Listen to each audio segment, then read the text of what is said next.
Здравейте, хора! Сега ще ви покажа къщата на Бланко.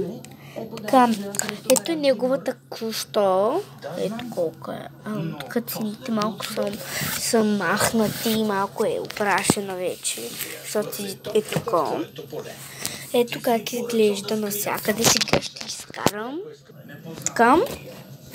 Ето я. Как изглежда къщата на Бланко.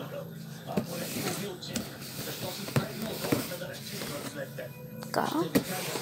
Ето къщата на Бланко. Тук малко, да. Рязано. Обучта. Ето е, много е хубава. Картонена е. И не сме я правили. Просто е купена къща за котки.